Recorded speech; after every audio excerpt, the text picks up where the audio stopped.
Madre mía, muchísimas gracias. Muchas gracias. Bueno, pues ahora mismo, después del doctor Hernández, voy a presentar a la doctora María José Ros Nicolás. La doctora Ros es licenciada en Medicina por la Universidad de Murcia. Es especialista en cirugía ortopédica y traumatología en el Hospital Universitario de Virgen de Risaca de Murcia. Es doctora en Medicina cum laude por la Universidad de Murcia, miembro del equipo de investigación y el Servicio de Cirugía Ortopédica Experimental de Murcia. Tiene una amplia experiencia en diferentes hospitales nacionales y ha realizado actividades relacionadas con la docencia, formación, coordinación de cursos, ha escrito capítulos de libros y ha participado en diferentes congresos. Es un placer tenerla aquí hoy, doctora.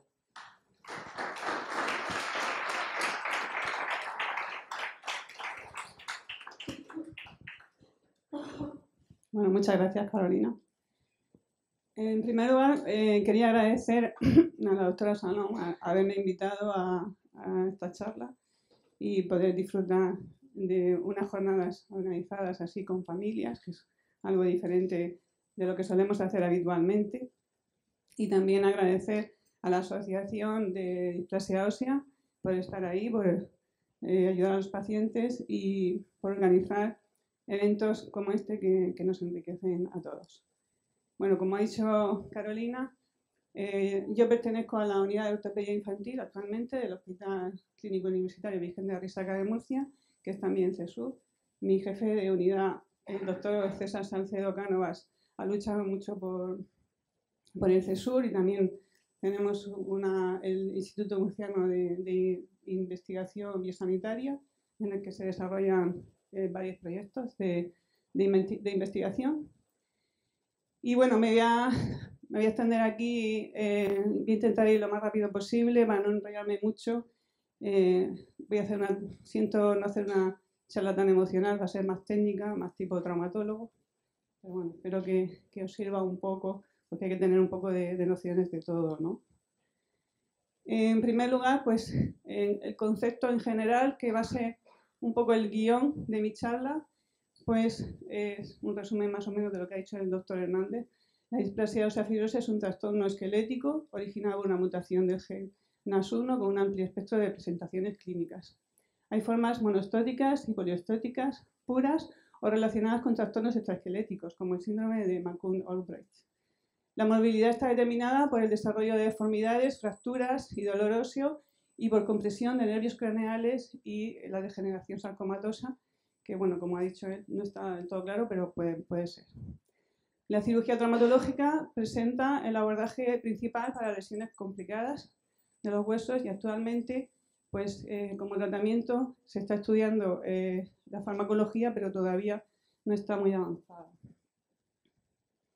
La historia de la etiología de esta enfermedad, bueno, como todos sabéis, los primeros casos que se publicaron en la historia fueron en los años 20 del siglo pasado, el doctor Hucke y Lichtenstein, que definieron primeramente la enfermedad.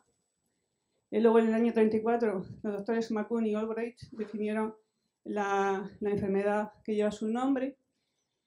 Yo tengo mucho cariño a este libro en España, que es única y exclusivamente de displasias óseas. No he visto otro que sea solo de eso. Este libro fue el resultado del material recogido de una reunión de avances de pediatría que se realizó en Bilbao en el año 1987. Y ahí el doctor Alfonso Delgado, catedrático de la Universidad en Pediatría, y el doctor José María Santolaya, también de la misma cátedra, eran pediatras en el Hospital de Basurto, pues decidieron sacar a la luz este libro que salió al año siguiente. Y yo le tengo mucho cariño porque fue compañero mío durante la residencia. Como ya digo, es un libro solo de displasias óseas. En este libro la displasia fibrosa ya tiene mucha importancia, porque a diferencia de la mayoría de displasias, pues que tenían 5 casos, 15, 40 casos publicados a nivel mundial, pues sobre la displasia ósea fibrosa había más de 200 casos. Y eso ya pues le iba puntualizando en que era una displasia en la que había que estar atento porque se daba con más frecuencia. Y aparte pues se sabía un poquito más, al haber más casos, se sabía un poquito más de ello. Pues en este libro pues, se describe la clínica, qué es lo que se sabía, y un poquito pues, la anatomía patológica. Es un hueso normal reemplazado por tejido fibroso al microscopio óptico. Pero al no tener, como muchísimas displasias óseas, un patrón hereditario, se descartaba completamente el origen genético. Pues con la aparición de la genética, una de las cosas en las que ha evolucionado la displasia ósea es que ya podemos saber un poquito el origen de la misma y nos da luz de por qué una enfermedad que afecta a hueso también puede afectar a otros órganos muy distintos al hueso, que era lo que tenía mareado a los pediatras, traumatólogos, etc. El hecho de que esa mutación genética, pues que sea postzigótica, que por eso no es hereditaria, y que afecte a la proteína de un receptor de membrana que está en células de varios órganos distintos, pues ya nos explica por qué se comporta de este modo. En cuanto a la sintomatología y el diagnóstico, también como avance en los últimos años, se está avanzando mucho en el diagnóstico ecográfico prenatal. En este sentido, en el año 2020, aquí en Valencia, se realizaba una jornada sobre displasia ósea y anomalías esqueléticas. Y ya pues, si bien todavía la displasia ósea fibrosa no se ha definido, ya se está definiendo en muchas displasias óseas. El avance de la ecografía nos hace pues ver muy bien, tanto con 3D o no, la columna vertebral, que está muy afectada en esta enfermedad, el cráneo y los huesos largos. Por determinadas mediciones en la ecografía vaginal, que también se ve mejor todo, y también por el diagnóstico por punción, que se puede hacer en estudio de ADN, también se podría diagnosticar. Como ya se ha visto que previo al nacimiento puede haber lesiones, en un futuro quizás se podría diagnosticar. La sintomatología en general, desde el punto de vista traumatológico, pues son los dolores óseos, las deformidades, las fracturas y posiblemente la malignización. Los tipos ya se ha hablado, monostóticas, poliestóticas puras o asociadas a otros problemas. No me extiendo más porque esto ya se ha visto. Se han hecho estudios para ver si hay relación entre la extensión de manchas café con leche y grado de afectación ósea, pero se ha visto que no. El patrón radiológico ya se ha hablado, no me voy a extender. El TAC se utiliza en algunos casos para ver bien la lesión, principalmente para planificar intervenciones quirúrgicas. La resonancia no se suele usar mucho, salvo si queremos descartar o diagnosticar una malignización. A nivel anatomopatológico ya se ha hablado también, y en el bioquímico, pues tanto para marcadores de regularidad de óseo que pueden aparecer, o también pues diagnóstico hormonal, etc. En el caso de la cintigrafía ósea, pues se está viendo que es una técnica, esto también constituye una evolución en los últimos años, pues que es una técnica bastante sensible para detectar la localización de las lesiones sin tener que hacer muchísimas radiografías como se hacía antes, y de este modo pues disminuir la radiación a estos pacientes. El diagnóstico diferencial es lo que nosotros llamamos para diagnosticarlo de otras enfermedades que son parecidas, que nos pueden aparecer con lesiones radiológicas similares. Es el caso, por ejemplo, de la enfermedad de Ollier, en el caso de lesiones poliostóticas, que puede dar esas imágenes de menor densidad ósea y que nos obligan a hacer un diagnóstico diferencial. Aquí he puesto unas cuantas, suelen ser enfermedades, la mayoría también raras. Este es un ejemplo de una menorreostosis, también con lesiones con menor densidad ósea. La metástasis óseas, este es un caso curioso, pues de un señor que tenía un tumor vesical, que se le dio una lesión en la parte proximal del fémur, que parecía una metástasis y que luego resultó ser una displasia fibrosa. En los casos de monostóticos, que afectan solo un hueso, pues lo más frecuente es el quistoso simple, que ya ha comentado también el doctor Hernández, que se puede parecer, pero también otras enfermedades. En la tibia, la neurofibromatosis tipo 1, pues también. Y este caso, que es un caso de un adamantimoma, que es un tumor maligno, pues puede semejar también a una displasia ósea. En cuanto al tratamiento, el tratamiento, por supuesto, es un tratamiento multidisciplinar, pero yo me voy a centrar en el tema traumatológico. Nosotros podremos abordar las lesiones, sobre todo las lesiones óseas complicadas, las que no, pues, normalmente les hacemos vigilancia. ¿Cuáles son nuestros objetivos? Consolidar las fracturas cuando las haya, corrección de deformidades y prevención de las mismas y asimetría. Nosotros los traumatólogos siempre empeñados en enderezar un hueso que está torcido. El algoritmo de tratamiento, clásicamente, pues el tratamiento se ha basado en la sintomatología que tenían estos pacientes. Si había una deformidad en varo, según se afectara más o menos el hueso, y si había una historia de fractura. Principalmente, como el hueso más afectado y que más problemas da, salvo el cráneo, es el fémur, sobre todo a nivel proximal, nos vamos a centrar en esa zona. En definitiva, al final, cuando era necesario, lo que se hace es una osteosíntesis. Cuando el hueso tenía pues, suficiente, o cuando el hueso tiene suficiente tamaño, se intenta poner un clavo, y si no, en niños sobre todo, pues se ponen placas. Para enfocar este tratamiento se ha hecho una clasificación recientemente que nos enfoca un poco para decidir qué tipo de cirugía vamos a hacer. De modo así somero, porque esto ya es un poquito más técnico, lo voy a pasar rápido, son 5 tipos de menor a mayor severidad en los cuales vamos a tener en cuenta la lesión en sí, pero sobre todo si produce una deformidad a nivel del fémur, porque de cara a enfocar la corrección de esa deformidad.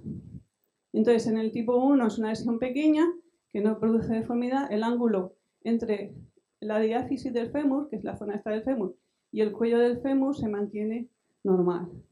El tipo 2 es una lesión mayor que afecta a la cortical, puede incluso producir una fractura, pero mantiene la forma del fémur en la zona distal.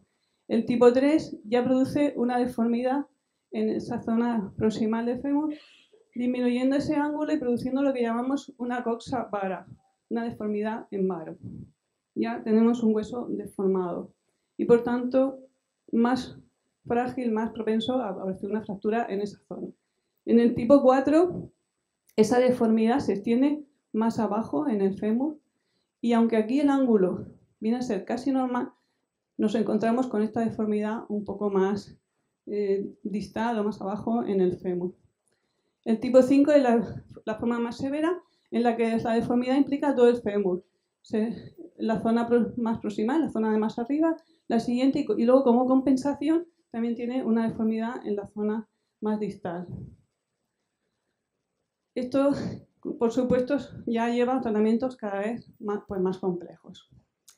Nuestra aportación comunidad va a ser la experiencia que tenemos en casos con este clavo en el que hemos apostado y que voy a hablar un poquito de él para que veáis por qué hemos elegido este clavo.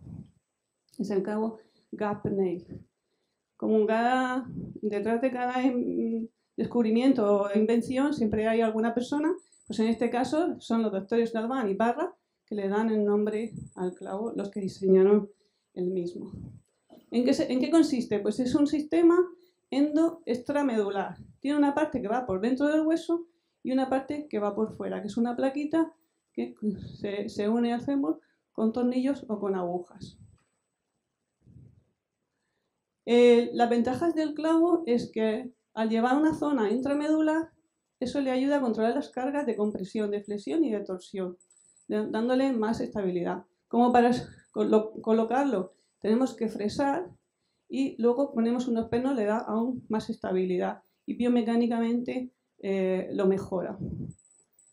Y luego, al no despegar todos los tejidos de fuera, como que necesitamos hacer cuando ponemos una placa, desvitalizamos menos el tejido y eso ayuda a que biológicamente el hueso tenga más posibilidad de unir, de formar hueso y de pegar la fractura.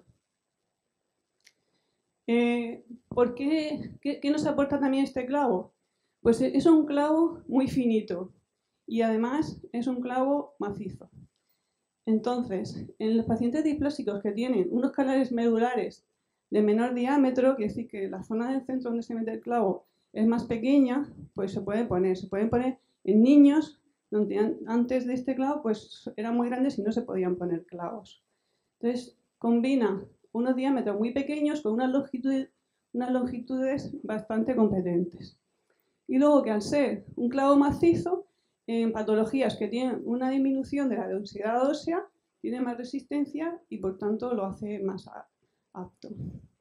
La finalidad que tenemos al ponerlo dentro del hueso nos va a repartir mejor las cargas que existen entre el clavo y el hueso, con el apoyo del paciente.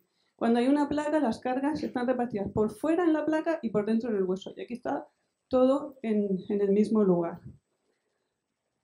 Y eso lo que hace es que tenga una menor posibilidad de fracturas y de roturas del implante por fatiga del mismo, con la consecuencia de que no una la fractura. Las indicaciones de este clavo en la displasia fibrosa pues son todas. Tenemos la corrección de deformidades, como la que hemos visto en el fémur, pero también en la tibia, ¿vale? La tibia valga, que se llama.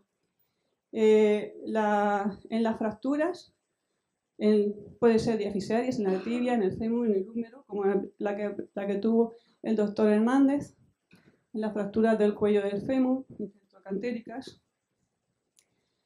Cuando se ha puesto otro material y ha habido un déficit de unión y por tanto una pseudoartrosis, se ha roto el material y ha sucumbido, tenemos que rescatarlo y hacer que esa fractura pues consolide. Y por último, pues si aparece un tumor, para la reconstrucción de tumores también lo hemos utilizado. Este clavo pues da muchas posibilidades, como ya os he comentado, también da la posibilidad de meterlo desde debajo del fémur, en la tibia y en el húmero. Bueno, no sé, antes no lo he comentado, dentro de las características tiene también en un extremo una rosca, que es un punto de anclaje al hueso añadido. Y voy a presentar unos casos clínicos que tenemos en la unidad rápidamente. Tenemos este caso de una displasia que, bueno, aunque la imagen no es la típica de una displasia, pero sí en el estudio genético, pues sí que se observó la mutación del gen MAS. Tenía una deformidad del fémur, era un caso monostótico puro, y esa deformidad típica de encallado de pastor. También produjo, al solo afectar un hueso, pues produce esa diferencia de crecimiento, lo cual produce una diferencia de longitud entre las dos piernas. Este paciente, por la deformidad que se produce distal compensatoria, para corregirla se le había puesto este sistema para frenar el crecimiento en un lado del fémur y enderezarlo aprovechando el crecimiento. Pues nuestra técnica, para que un poco la comprendáis esquemáticamente, cogemos la planificación, un fantomas de lo que es el hueso con su deformidad, buscamos dónde está el pico de la deformidad y debemos cortar por ahí. Y una vez cortado por ahí, debemos hacer que el hueso tenga la angulación y la corrección del eje correcta. Una vez colocados, tenemos que sintetizarlo y ahí es donde utilizamos el clavo que os he enseñado. Este sería el resultado una vez ya colocado el clavo. Este es el caso, y aquí ya se ve cómo hemos corregido la angulación, incluso está ya uniendo la zona de osteotomía, que es una fractura controlada que hacemos del hueso. Al tiempo pues se ve una corrección, una consolidación completa con formación de hueso y se mantiene todo el sistema sin que se haya roto. Este es otro caso de un síndrome de McCune-Albright en un niño de 8 años, un niño pequeño, afectado a los dos fémures de forma distinta. Apareció, este es el TAC, ahí vemos cómo está afectado el hueso. Apareció inicialmente una fractura del fémur derecho que se trató con el clavo Gaffney, se sintetizó y consolidó. Posteriormente se planificó, como ya hemos hecho en las diapositivas anteriores, para el fémur izquierdo. Se hizo lo mismo, la misma osteotomía, se colocó y con el tiempo ha consolidado y ya el niño puede caminar sin dolor.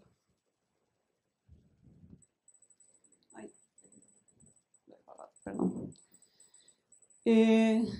Este es el caso de un fracaso con pseudoartrosis, de una síntesis previa con placas en displasia fibrosa del fémur, pues que se quitaron las placas, se refrescó el foco, se puso el clavo y con el tiempo pues consolidó la fractura. Esto es otro caso de unas tibias valgas, podría ser una displasia o otra fibrosa o otro tipo de displasia, pero para el caso nos vale como si fuese una displasia fibrosa. Se puede hacer corte del hueso por las zonas en las que está incurvado, se puede colocar el clavo, como en este caso, y con el tiempo ha consolidado sin problema. Y ya en los casos de osteosarcomas, como este es el caso de un niño, en el que lo que se hace es, hay que resecar todo el tumor y se pone un trozo de fémur de donante como injerto intercalar. Pues en este caso vamos a ver que no es igual una placa que un clavo. Se colocó una placa con tornillos en la parte distal del fémur, que era la suya, la epífisis, que estaba sana. Este es el injerto y se sujetó a la parte de arriba con la misma placa y con otra placa para darle más estabilidad y más fuerza al sistema. Pero a los 10 meses pues sucedió este fracaso de unión en la zona proximal. Pues podemos hacer poner un clavo manteniendo la placa, se quitó la otra para poder introducir el clavo, se mantuvo la que sujetaba la parte distal y finalmente consolidó la unión. Este es otro caso en el que se ha puesto distal y ya desde el principio no se utilizó la placa grandota, se utilizó una arriba para sujetar el injerto y se reforzó con el clavo y ya se ve la unión. Por último, este es un caso de una señora que venía de otro hospital habiendo sido intervenida en varias ocasiones por una displasia fibrosa de tibia. Ella insistía en que es el diagnóstico que le habían dado y presentaba un equino, ese andar de puntillas de ese pie, con una dismetría de esa pierna bastante más corta que la otra y como consecuencia pues un dolor por el apoyo todo el tiempo en la parte de delante del pie. Un dolor invalidante que le impedía pues caminar. Esta es la radiografía en la cual pues vemos que se le ha colocado placas y se ha ido deformando el tobillo. Bueno, pues ha podido ser un fracaso de la placa o no sabemos bien, pero el caso es que hay una deformidad de toda la zona distal de la tibia que condiciona una deformidad completa del tobillo. Y esta es la situación previa. En estos casos, pues esto era para presentar que también disponemos de estos sistemas que son así como muy aparatosos, pero que realmente a nivel de hueso lo único que se mete son estas agujas y estos pines. Y son para meter las agujas y los pines se hacen pequeñas incisiones, ¿vale? Con esto se monta un sistema que lleva estas extrus laterales que permiten ir alargando y acortando y de esa manera producir un cambio, una corrección de esa deformidad progresiva. Se puede hacer corrección de la deformidad, incluso alargamiento del hueso si es necesario. En este caso pues se hizo la corrección de la deformidad y luego ya se esperó a que una vez corregido se fusionara esa zona con esa situación ya corregida. No se hizo alargamiento porque, como veis, la calidad ósea era bastante precaria y nos arriesgábamos a que el alargamiento complicara más el problema. Pero la señora finalmente puede apoyar bien el pie y con una artesis puede caminar sin dolor. Y ya como conclusiones, pues lo que ya se ha dicho, que es una aceptación ósea variable. Inicialmente en la definición se dice que es una displasia ósea y eso es la característica príncipe para diagnosticar como displasia ósea. O sea, una displasia ósea tiene obligatoriamente tener una lesión ósea displásica y luego aparte pues puede tener o no alteraciones extraesqueléticas. La evolución en el diagnóstico en los últimos años pues está evolucionando y esperamos que siga evolucionando en el futuro la esperanza del diagnóstico prenatal, porque si hubiera también tratamiento a nivel genético, igual esto podría ser pues, un cambio importante para estos pacientes. Y bueno, y a nivel del tratamiento ortopédico, pues hemos evolucionado y esperamos seguir evolucionando y sobre todo quizás pues para tratar de forma profiláctica las lesiones para que no se llegara a esa deformidad tan importante que luego es más difícil de tratar. Y bueno, seguir investigando, tenemos que seguir haciendo estas reuniones y estudiando este tipo de enfermedades y ya está.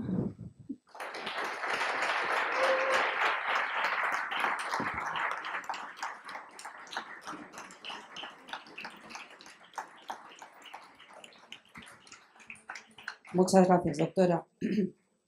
Ahora tenemos con nosotros al doctor Pedro Domenech. Es licenciado en Medicina y Cirugía por la Universidad de Navarra, cirujano ortopédico en el Hospital Saint-Jean-de-Dieu, primer español ganador del Premio de Innovación a la Sociedad Francesa de Cirugía Ortopédica Traumatológica, autor de diferentes publicaciones, una amplia experiencia en diferentes hospitales nacionales y en la actualidad es médico de la Unidad de Ortopedia Infantil del Hospital de la Fe. Es un placer tener aquí al doctor Domenech hoy.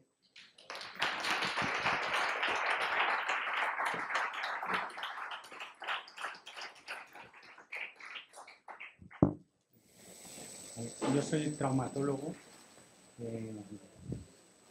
trabajo aquí en este hospital, pero he trabajado en diferentes países. Sigo trabajando en algunos países haciendo cooperación internacional, pero soy de aquí de la FE. Entonces, en el resumen, ¿de qué se trata la displasia fibrosa? Es una enfermedad genética que provoca debilidad ósea. Ese es el problema. Entonces, ¿cómo podemos evitar? Y esa debilidad ósea lo que provoca son fracturas. Y esas fracturas provocan deformidades óseas y esas deformidades óseas provocan más fracturas. Bueno, ¿cómo podemos evitarlo? No hay ningún medicamento que forme hueso. No existe un trasplante de células óseas que fabrique hueso en esta enfermedad. Entonces, desgraciadamente tenemos que buscar otras soluciones. Esas soluciones pueden ser buscar un refuerzo de este hueso, pero no existen placas a medida. Como veis, esto es una placa que se ha tenido que cortar y adaptar a este paciente. Probablemente en el futuro se fabricarán placas a medida y tornillos a medida y clavos a medida y no hará falta cortar el clavo como le pasó al doctor Hernández, ¿no? Como veis, en esta displasia hay una curvatura del hueso. Esa curvatura se produce porque ha habido múltiples fracturas consecutivas y va provocando una deformidad. Si un pilar está recto, sostiene perfectamente la carga. Si está curvo, ese pilar va a continuar doblándose cada vez más. Y otro problema es que como el hueso no es lo suficientemente sólido, por mucha placa, tornillo o lo que queramos poner, saltando las zonas débiles y operándolo perfectamente, el problema es que puede rasgar y así ha rasgado por arriba porque ese hueso no está normal. Los clavos intramedulares hay de todos los tipos, colores y formas. Estos son clavos, se llaman encerrojados porque sostiene por abajo y por arriba, ¿vale? Se pueden también realizar cambios durante el crecimiento, modelando los cambios de ejes para que sostengan biomecánicamente mejor el hueso y pueda el niño funcionar mejor. Y actualmente, esto es un fémur, lo que ha dicho la doctora, un cayado de pastor. A mí no me gustan esas palabras porque estamos hablando de personas y de huesos deformados. y cada hueso es diferente.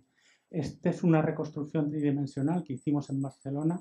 Bueno, se hizo en el País Vasco, en una empresa que hacía reconstrucciones y fabricaba para Airbus, que es la compañía que fabrica con impresión 3D. Y es una reconstrucción de una pelvis, porque teníamos este caso y teníamos que solucionarlo. Y entonces buscamos cómo realizar, para planificar la cirugía, cómo realizar una impresión 3D, y nos fuimos al País Vasco y nos fabricaron en esa fábrica que fabrica para Airbus esta reconstrucción, que además la podíamos esterilizar y tenerla como un molde para planificar la cirugía. Si esto se puede hacer con un material que se puede esterilizar, también se puede hacer con una placa o con un clavo a medida. Y esto creo que va a ser el futuro de la mayoría de enfermedades raras en las que haya que adaptar un material específico a una persona específica, porque no todas las cosas somos iguales, y menos en enfermedades raras. Otra cosa, en esta enfermedad lo primero que se te ocurre es decir, hay un defecto en el hueso, dices, quitamos ese tejido que está mal y le ponemos injerto. A lo mejor eso podría funcionar. ¿Funciona? Bueno, yo no lo sé si funciona a otros. Este es un caso con una recidiva a los 3 años después de haber sido operado, en el que se ha vuelto a reabsorber el injerto óseo que le pusimos. Este es el primer caso que operé de displasia fibrosa en la fe hace 5 años. Era una chiquita mandada de otra provincia que tenía estas deformidades. Como podéis ver, esto es una reconstrucción, esa es la radiografía, y esto nos ayuda muchísimo a planificar. Es una reconstrucción tridimensional en el TAC en el que se ven las deformidades. Esto es una proyección lateral, veis una tibia completamente curvada.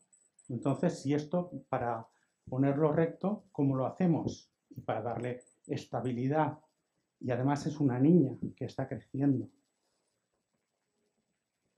Y además tenemos aquí arriba una deformidad con una coxa en varo, aquí hay otra deformidad y aquí hay otra deformidad. ¿Cómo corregimos todas esas deformidades a la vez? Eso implica una planificación muy exquisita y un equipo alrededor de UCI, de anestesia, etcétera, etcétera. Bueno, esta es la solución que se le dio en ese momento. Se hizo una placa corrigiendo la deformidad proximal con injerto y se colocó un clavo, que era el que se usaba en la fe en ese momento, un clavo intramedular, pero es un clavo que crece. Es una niña y este clavo está sujeto a la parte proximal y a la parte distal, y el clavo crece. Es un clavo que permite mantener el crecimiento y está completamente alineada la deformidad.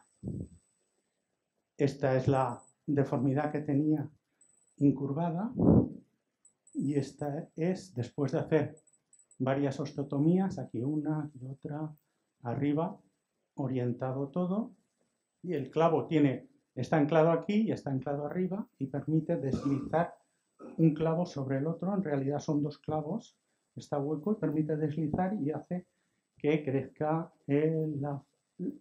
la tibia, en este caso, de la niña. Estos son posibilidades que se pueden hacer y que se llevan usando desde hace decenas de años. Este es el caso en anteroposterior después de consolidar. Este otro caso es un síndrome de McCune-Albright. Si os fijáis, yo veo la radiografía y la veo bastante normal. Si os fijáis, la diferencia en la displasia fibrosa es que no tienen este hueso aquí. El hueso blanquito que ha dicho el doctor Hernández.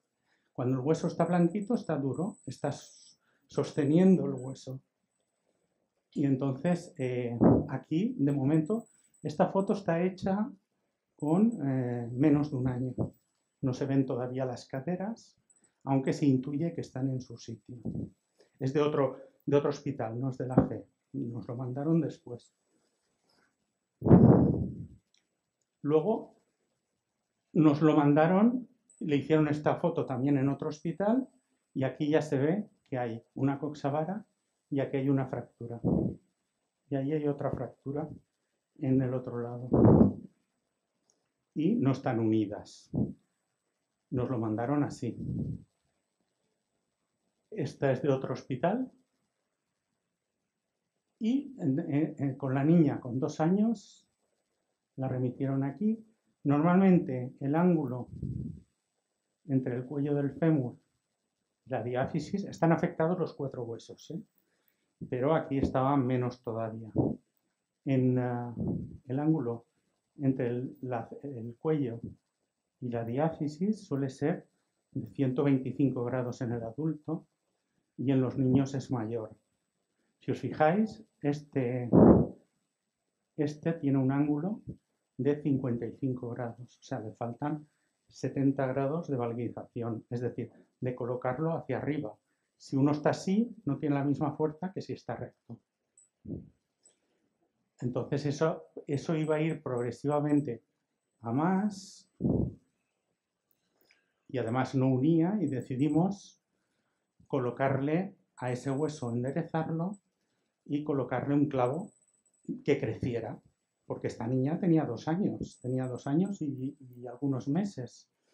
Entonces le colocamos este clavo, que en realidad son 2 clavos, uno va dentro del otro y permite el crecimiento, y se hicieron osteotomías. Osteotomía significa cortar el hueso para ponerlo recto. Y en los niños con displasia fibrosa, el hueso une, consolida. No consolida igual de fuerte, pero consolida. Entonces, aquí tiene una osteotomía, arriba tiene otra, y la cadera está en su sitio. Si os fijáis, el ángulo entre esto y esto es normal. Aquí veis, esto es una fotografía postoperatoria inmediata, una radiografía postoperatoria inmediata. Aquí hay una osteotomía, aquí hay otra osteotomía, y le colocamos 2 agujas en la cabeza del fémur con un cerclaje aquí. Error, porque es una niña muy pequeña y veremos qué ha pasado después. Esta es con una férula que colocamos, es una radiografía intraoperatoria, bueno, justo después de operar, con una férula que colocamos para no colocar un yeso y que estén más cómodas.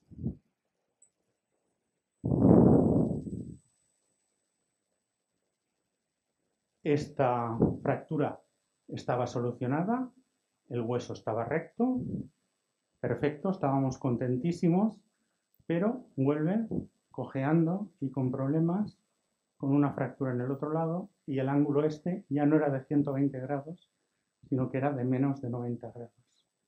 O sea, problema. Eso, cuando cambian los ángulos, es porque se están produciendo fracturas progresivas poco a poco. Y está deformando e incurvando el fémur. Como veis aquí, esta es la fractura y este fémur está mucho más incurvado y, como veis, ya no tiene la cortical que tenía cuando nació y tenía unos meses. Entonces, esto hay que solucionarlo. En una niña de 3 años, pues la cosa es complicada, pero hay que buscar un sistema para arreglarlo. Y decidimos operarla usando el mismo sistema con un clavo que crece. Este era el clavo que usábamos en ese momento que había en el hospital. Se ancla a la zona de aquí. Los huesos crecen en longitud. ¿Veis que aquí hay una línea que se ve más transparente, que se ve más negra? Eso es el cartílago de crecimiento. Eso es lo que hace que los huesos crezcan en longitud, y el 70% del crecimiento del hueso, del fémur, en longitud, depende de este cartílago de crecimiento. hay otros cartílagos de crecimiento aquí arriba. Este es el de la cabeza del fémur. Y aquí hay otro cartílago que es el del trocánter mayor y hay una lámina que hace que crezca en longitud el hueso. Entonces, este hueso que estaba incurvado y fracturado lo convertimos en un hueso recto que biomecánicamente las presiones hacen que no se rompa y con un clavo que va a crecer con la niña. Fijaos dónde está esto y dónde estaba este. Aquí ya ha crecido, pero fijaos aquí dónde estaba. Estaba cerca de la fisis, del cartílago de crecimiento. Cuando se va expansionando, va creciendo con la niña, claro. La niña crece. El mayor crecimiento de los niños es en los 4 primeros años. Cuando un niño nace, todos lo sabéis porque lo tenéis anotado en la cartilla de los niños, miden 50 centímetros. Al año miden más de 1 metro. O sea, multiplican por 2 en los primeros 4 años el crecimiento. Y aquí tenemos la fractura. El canal no existe porque no existen corticales. Tenemos que ponerlo recto y algo que le sujete. Entonces, lo ideal es un clavo que crezca y que acompañe el crecimiento del niño. Y para colocarle, sujetarle, no le podemos poner una placa ahí porque él no crece con el niño. Entonces colocamos este sistema, que es un sistema de Wagner que se utiliza. La doctora Bueno ha hecho decenas de ellos, ¿vale? De hecho, a mí me enseñó ella. Bueno, pues aquí tenemos, después de consolidado, como viene, pero esto tiene un problema, que los niños crecen y se mueven mucho. Y ese hueso no está preparado para que salten, corran y se muevan mucho, pero es lo natural. Entonces, un día nos acude con esta imagen en la que se han salido las agujas y aquí hay una angulación, es decir, una fractura. Se ha roto el hueso otra vez, a pesar de todo el material que le hemos puesto. Y aquí este material se ha movido y se ha hundido el cerclaje en el que habíamos colocado por el crecimiento circular del hueso. Entonces lo volvimos a operar, lo operamos este verano pasado, en julio, la operamos y decidimos volver a utilizar el mismo sistema sin cambiar el crecimiento. Fijaos lo que ha crecido, ¿eh? Todo esto ha crecido la niña desde la primera operación y todo esto ha crecido desde la segunda operación del otro lado, del lado izquierdo. Y esto que veis aquí más blanquito no es que hayamos curado el hueso. Utilizamos en este caso para sujetar el cerclaje, lo rodeamos de una caja de trozos de cortical de hueso de injerto de otra persona liofilizada. Y entonces le hicimos para que pudiera sujetar y ponerle un hueso que le ayudara de soporte óseo. De momento está funcionando, la niña está andando, pero el futuro no lo sabemos y le queda muchísimo crecimiento. Actualmente tiene 5 años. Cumplirá 6 en febrero, creo. Este es como está en la última radiografía que tenemos del mes pasado. Está bien de momento, la niña está andando, pero el futuro no lo sabemos. Estaremos con ella intentando solucionar todo lo que se pueda hacer. Entonces, son problemas que hay que adaptar a cada paciente, son diferentes. Probablemente el futuro será implantar, hacer implantes a medida,